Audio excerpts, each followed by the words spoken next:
Vampire Hunter, Immortal. Ring any bells? Yep, I am talking about Blade. Vampire who can seemingly just go out in a broad daylight and find daywalkers, nightwalkers, whatever. You're probably thinking, how the heck can this dude be the turning point in the MCU? To start, we have to go all the way back to 1973, the age of disco and vampires. This was in fact the year the original Blade comic book released. Since then, he has led the whole vampire-y side of Marvel. You see, back then, there was indeed the Avengers like Iron Man and Captain America. Also the Defenders. Well, not the Defenders we know.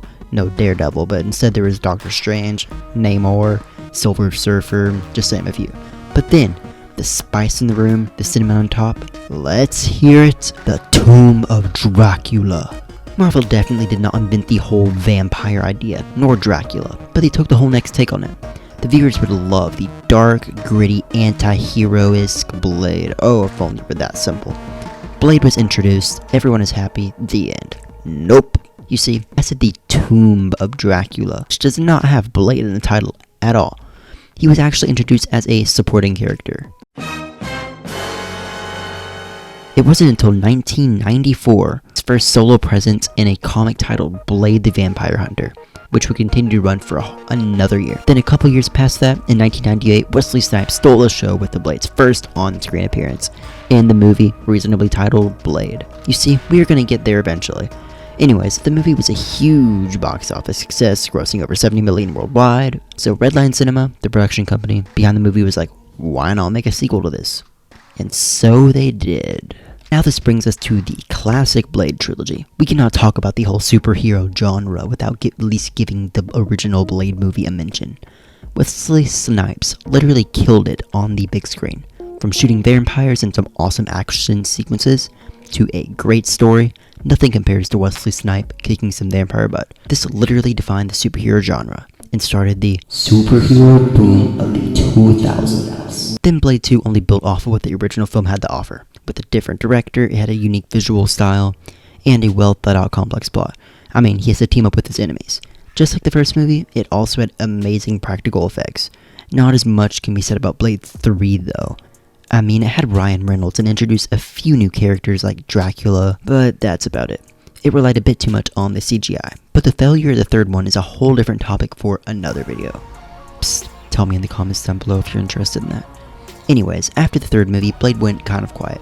He did continue to make some smaller mediocre appearances in the comics, but still.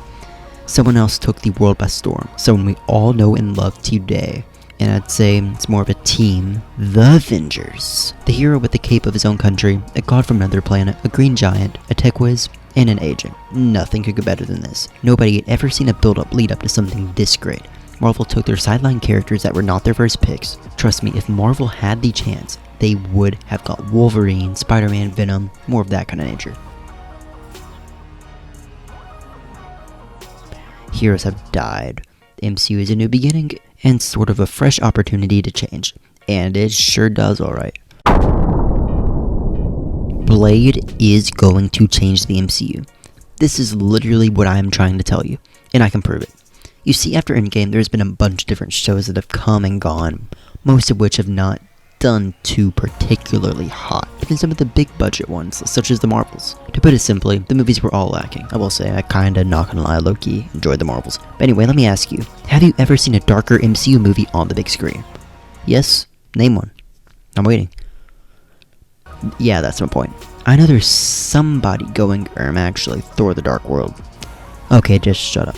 Nobody likes that movie. But yeah, the big screen needs something darker. Something entertaining, yet new. A hero that many Marvel fans already know and love. And there is one guy for the job. And you couldn't guess who I'm about to say. Blade, aka Eric Brooks.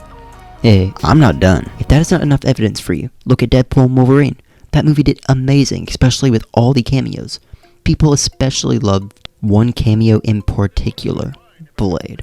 If you beg to differ, check the comments on any Deadpool video and you will not find anything dissing Wesley Snipes' amazing portrayal as Blade, or in this case, re-portrayal. Okay, well you're probably thinking, but didn't Marvel announce a new Blade movie? If you are, then you are indeed very correct. All the way back in 2019, Kevin Feige got on the stage at the one and only San Diego Comic-Con SDCC a mere months before the release of Endgame, and announced some future projects in the works. Many great projects that have already released, but one of which was Blade, which we all know is not released yet. And the actor portraying him this time around, Oscar-winning actor Mahershala Ali. At this point, we were expecting it to come out, in a couple years, maybe 2021, 2022, and at that point we didn't know about the small little virus that spread in the year 2020 that kind of messed basically all productions up. But this movie would go far beyond 2020 with its messy production. 2021. A writer is hired. Latter 2021. A director is hired. 2022. A director departs. 2022. A new director joins. 2023. Another new writer. And it could not get any better than this.